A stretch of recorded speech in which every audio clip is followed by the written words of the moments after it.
اس نے جماعت اسلامی کو اس جمہوری اور پارلیمانی دھارے سے نکال باہر پھینک دیا۔ جماعت اسلامی میں دو سوچیں تھیں، ایک سوچ انقلاب کے ساتھ دینے کی تھی اور ایک سوچ روایتی اپنے تنظیمی ڈھانچے کے ساتھ وابستہ رہتے ہوئے اپنے روایتی ڈگر پر چلنے کی تھی۔ اور اس کے بعد جو دوسری فورس تھی وہ شمالی کشمیر میں اپنا اثر رسوخ رکھتی تھی، وہ پہاڑی بیلٹ میں اپنا خاصا ایک اثر رسوخ رکھنے والی شخصیت تھے۔ عبدالغنی لون ایک جرأت مند لیڈر کے طور پر پہچانے جاتے تھے اور سابق وزیر بھی رہے تھے اور ایم ایل اے بھی کئی بار منتخب ہوئے تھے۔ پیپلز کانفرنس ان کی جماعت تھی، وہ بھی بعد میں مسلم متحدہ محاذ میں ہی شامل ہو گئے اور وہ بھی ایک جمہوری عمل پر یقین رکھتے تھے اور وہ بھی اس دھارے سے نکل گئے اس مسلح مزاحمت کے نتیجے میں۔ تیسری جو شخصیت تھے وہ براہ راست انتخابات میں حصہ نہیں لیتے تھے، لیکن وہ کسی حمایت کار کے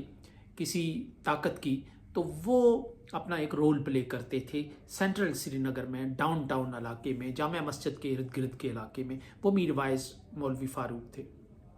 جب مسلح تحریک چلی تو حزب المجاہدین اس دعوے کے ساتھ سامنے آئی کہ وہ جماعت اسلامی کا فوجی بازو ہے اور جماعت اسلامی کے جو لوگ تھے، جو ورکر تھے، جو اس کی ینگ لاٹ تھی، وہ ساری بہت بڑی تعداد میں اس طرف چلی گئی اور انہوں نے بندوق تھام لی اور جو جماعت اسلامی کا جو جمہوری اور پارلیمانی سسٹم کے اندر رہنے والا جو طبقہ تھا وہ آئسولیٹ ہو گیا، وہ غیر مؤثر ہو گیا، غیر فعال ہو گیا۔ اسی طرح عبدالغنی لون پہلے جموں و کشمیر لبریشن فرنٹ کی سرپرستی کرتے رہے، بعد میں پھر انہوں نے البرق کے نام سے ایک اپنا مسلح ونگ تشکیل دیا اور میر وائز عمر فاروق جو بالواسطہ اس تحریک میں یا انتخابی سیاست میں اپنا کردار ادا کرتے تھے، ان کے نام سے ان کے بیٹے یعنی جو میر وائز آج کے ہیں عمر فاروق، ان کے نام سے العمر مجاہدین کے نام سے ایک ایسی تنظیم سامنے آئی جو یہ دعویٰ کرتی تھی کہ وہ عوامی ایکشن کمیٹی کا فوجی بازو ہے یا اسے اس کی بلیسنگز حاصل ہیں۔ یوں یہ تینوں جماعتیں انتخابی دھارے سے نکل گئیں۔ آج 36 برس کے بعد جماعت اسلامی جب کشمیر کے انتخابات میں بالواسطہ طور پر اتر رہی ہے اور اس کی قیادت برملا جماعت اسلامی کے مرکزی ہیڈ کوارٹر میں بیٹھ کر یہ اعلان کر رہی ہے کہ اگر اس پر سے بین اٹھائی جائے تو وہ پوری قوت کے ساتھ جماعت کے طور پہ، تنظیم کے طور پہ الیکشن میں حصہ لے گی۔ ان انتخابات کی سب سے اہم بات یہ ہے کہ کشمیری عوام اور کشمیر کا جو مزاحمتی کیمپ ہے وہ دوبارہ 1987 میں پہنچ گیا ہے یا اس سے قبل کے ماحول میں پہنچ گیا ہے اور جماعت اسلامی کا انتخابات میں بالواسطہ شرکت کرنا اور اگلے انتخابات میں اگر بین ان سے اٹھ جاتی ہے تو براہ راست اور پوری قوت کے ساتھ اترنا اور اس کا برملا اعلان کرنا اس بات کا ثبوت ہے کہ کشمیری واپس پرانے دور میں جا رہے ہیں۔ عبدالغنی لون پہلے ہی ان کی جماعت جو ہے ان کے قتل کے بعد پوری قوت کے ساتھ انتخابات میں اترتی ہے۔ سجاد غنی لون ان کے بیٹے ہیں، وہ پہلے ہی واپس اس دھارے میں آ چکی ہے۔ اب جماعت اسلامی بھی اس دھارے میں آ گئی اور جو بائیکاٹ ہے یعنی میر وائز عمر فاروق اکثر حریت کانفرنس کی طرف سے بائیکاٹ کی اپیل کرتے تھے، اس دفعہ چونکہ بائیکاٹ بھی نہیں ہوا تو میر وائز صاحب اور جو یہ کیمپ ہے یہ اس عمل کو ایک راہ دیتا ہوا نظر آ رہا ہے، یعنی ایک وزن ڈال رہا ہے اس عمل کے حق میں خاموش رہ کر، اور یوں کشمیری واپس اپنے مقام پر پہنچتے ہوئے نظر آ رہے ہیں۔ تو کیا اس کا ہم یہ مطلب لیں کہ جو 1987 میں فیز شروع ہوا تھا سینٹرل ٹیلی گراف آفس سے، کیا وہ اب ختم ہو گیا؟ کیا اس کا سکوت ہو گیا؟ کیا وہ فیز گزر گیا اور اب کشمیری نئے انداز سے ایک دوبارہ سیاسی دھارے میں رہتے ہوئے اپنی شیرازہ بندی کر رہے ہیں؟ تو یہ ایک سوال اپنی جگہ اہم ہے۔ کشمیر کا عام آدمی اگر اس الیکشن میں حصہ لیتا ہے تو اس کی بات سمجھ آنے والی ہے کہ اس کو دائیں بائیں کے ماحول نے حالات سے مایوس کیا ہے۔ جب آپ یہ کہیں گے کہ آپ کے ٹینکوں میں تیل ڈالنے کے پیسے نہیں ہیں تو پھر ظاہر ہے کشمیری اپنے لیے خود راہ تلاش کرے گا، اور یہ بڑی ذہین قوم ہے اور بڑی حالات پہ نظر رکھنے والی قوم ہے۔ یہ حالات سے فائدہ اٹھانا اور حالات سے کے اندر اپنی راہ بنانے کا ایک فن جانتی ہے، اور کیونکہ اس کے پیچھے ایک صدیوں کا ایک کلچر ہے، ایک تاریخ ہے اور فیصلہ سازی کی ایک صلاحیت ہے۔ تو اگر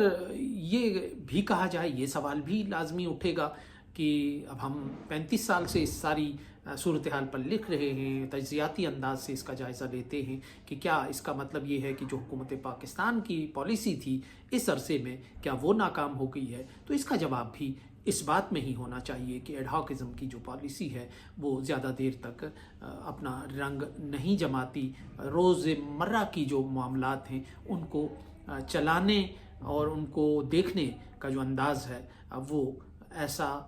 دور رس نہیں ہوتا کہ وہ نتیجہ خیز اور بارآور ہو سکے. ایک لحاظ سے یہ بھی کہا جا سکتا ہے کہ ایڈہاکزم کی پالیسی بھی اس لحاظ سے ناکام ہو گئی ہے. لیکن جن حریت پسندوں کو دہشت گرد قرار دے کر ایلیمنیٹ کرنے کی بات کر کے علیحدگی پسند کہہ کر بھارت کچلنا چاہتا تھا، آج انہی کی منت سماجت کر کے، آج انہی کے جو چرنوں میں بیٹھ کر بھارت انہیں دوبارہ مرکزی دھارے میں لا رہا ہے. تو یہ اس الیکشن کی ایک خاص بات ہے، اور یہ آنے والے دنوں میں نہ صرف کشمیر کے حوالے سے بلکہ اس ریجن کے حوالے سے بھی یہ اپنا ایک رنگ چھوڑے گی اور اپنا ایک رخ ظاہر کرے گی. اس کے ساتھ ہی اجازت دیجیے. اللہ نے